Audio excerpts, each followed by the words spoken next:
ৰাস্তাৰ দুয়ো কাষেৰে থকা চাহপাত বাগানৰ কেঁচা কেঁচা সুগন্ধিৰ মাজেৰে আৰু শীতকালৰ ৰ'দজাকৰ আমেজ লৈ আমি স্কুটিৰে চলাই মই আৰু মোৰ লগৰজনীয়ে গৈ আছোঁ এটুকুৰা সৰু পিকনিক স্পটলৈ।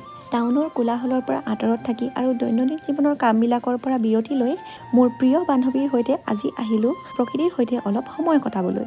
তেনেহ'লে আহক অলপো পলম নকৰাকৈ আজিৰ ভিডিঅ'টি আৰম্ভ কৰোঁ। প্ৰায় এঘণ্টা বাট অতিক্ৰম কৰি মই এয়া আহি পালোঁ মোৰ লগৰজনীৰ ঘৰত। কাৰণ কাইলৈ পিকনিক যাবৰ কাৰণে আজিয়ে সকলোবিলাক বস্তু ৰেডি কৰিব লাগিব, বজাৰ কৰিব লাগিব। সেয়ে আগদিনাখন কৰি থ'লে ভাল আৰু। আহি পায়েই অলপ সময় বহি এয়া চাহ খাই লৈছোঁ। লগতে তাইৰ ঘৰত কুকুৰজনীয়ে 5টা কুকুৰ পোৱালি দিছিলে। এইকেইটাকে চাবলৈ আহিলোঁ। এয়া দেখিছেনে, এই ৰঙাটোৰ নামটো হৈছে বঞ্জৌ, বগাটোৰ নামটোতো মোৰ মনত নাই বাৰু, কৈছিলে নামটো পাহৰি গ'লোঁ। অলপ সময় ৰেষ্ট লৈ এতিয়া আহিলোঁ কাইলৈৰ কাৰণে বজাৰ কৰিবলৈ। ব্ৰেড, বাটাৰ, মাংস, শাক পাচলি সকলোখিনি বস্তু লৈ আজি পূৰা ৰেডি হৈ ল'লোঁ। এয়া হৈছে আজি নেক্সট দিন। গা পা ধুই সকলোখিনি খাদ্য ইতিমধ্যে বনাই মেলি ৰেডি। সময় হৈছে এয়া প্ৰায় 8:30 বজা। এতিয়া আমি স্কুটিখনতে সকলোবিলাক বস্তু ৰেডি কৰি লৈ যাবলৈ ৰেডি। ব'লক যাওঁ এতিয়া। আমি গৈ আছোঁ সোণাৰীৰ পৰা নামতলা ৰোডটোৰেদি আগবাঢ়ি কেঁচা চাহপাত বাগানৰ মাজে মাজে গৈ থাকিলে অলপ দূৰ আগত পোৱা যায় নাগালেণ্ডৰ বৰ্ডাৰ। সেই নাগালেণ্ডৰ বৰ্ডাৰৰ পৰা অলপ দূৰ আগুৱাই গৈ টিজিত টাউন পাৰ হৈ আছে চাংচা নামৰ ঠাইটুকুৰা। হয়, আজি আমি গৈ আছোঁ চাংচালৈ। প্ৰায় আধা ঘণ্টা সময়ৰ পিছত আমি এই ঠাইটুকুৰাত এইয়া উপস্থিত হ'লোহি। ওখ পাহাৰ, সেউজীয়া গছ-গছনি আৰু বৈ অহা পানীৰ কাষতেই আমি আমাৰ বিছনা চাদৰখন ধুনীয়াকৈ পাৰি ল'লোঁ। লগতে খোৱা বস্তুখিনিও এয়া উলিয়াই লৈছোঁ আৰু অলপ সময় দুয়োগৰাকীয়ে এই সুন্দৰ প্ৰাকৃতিক দৃশ্যটি উপভোগ কৰিলোঁ।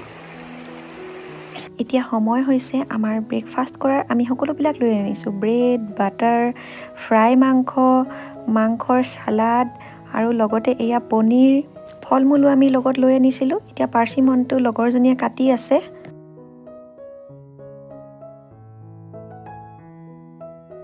পাৰ্চিমনটো ইতিমধ্যে কাটি হৈ গৈছে। এতিয়া আমি কিৱি এটাও লৈ আনিছিলোঁ, কিৱিটোও কাটি লৈছোঁ। ভিডিঅ'টো এজনীয়ে হাতেৰে ধৰি থাকি কৰিবলগীয়া হৈছে কাৰণ আমাৰ ককা খুন্দা হওঁতে ট্ৰাইপডটো থাকি আহিলে। এয়া ৰঙা আঙুৰো আমাৰ লৈ লৈছোঁ লগতে।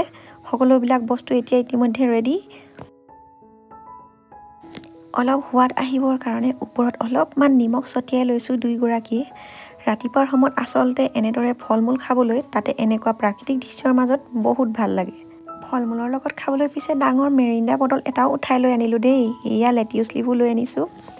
বাটাৰটো আনিছিলোঁ যদিও ভাবিলোঁ সদায়নো আৰু বাটাৰ দি কিমান খাম। লগত এটা ভেজ চেণ্ডউইচ স্প্ৰেড এটা লৈ আনিছিলোঁ আৰু লগত মিক্স ফ্ৰুট জামটোতো আছিলেই। দুইটা মিলাই ল'লোঁ এইদৰে ধুনীয়াকৈ ব্ৰেডখনত।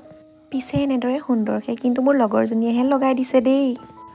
ঘৰৰ পৰা যিহেতু একো খাই নাই অহা আৰু আমি গোটেই দিনটো ইয়াতে খাই বৈ মেলি সময় কটাম বুলি আহিছিলোঁ, গতিকে ফাৰ্ষ্টতে একেবাৰে পেট পূজাহে কৰি লৈছোঁ। মাংসৰ চালাডখিনিও এয়া খাবলৈ কিন্তু বহুতেই টেষ্টি হৈছিলে। আমি ক'ৰবালৈ যাম আৰু মাংসৰ চালাড নিনিয়াকৈ যাম, এয়া আৰু হ'ব পাৰেনে? ভিডিঅ'টি পিছে আপোনালোকে কোনখন ঠাইৰ পৰা চাই আছে মোক কমেণ্টত জনাবলৈ নাপাহৰিব।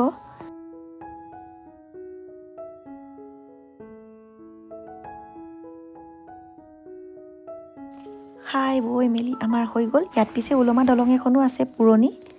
প্ৰায় এতিয়া আবেলি সময় 3টা বজাত আমি পুনৰ ঘৰলৈ বুলি ৰাওনা হৈছোঁ।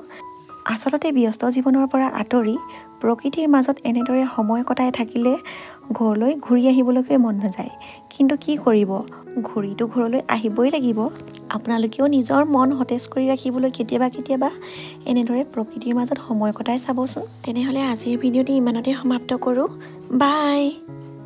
Thank you for watching. Make sure to subscribe and hit the notification bell so you don't miss any new videos.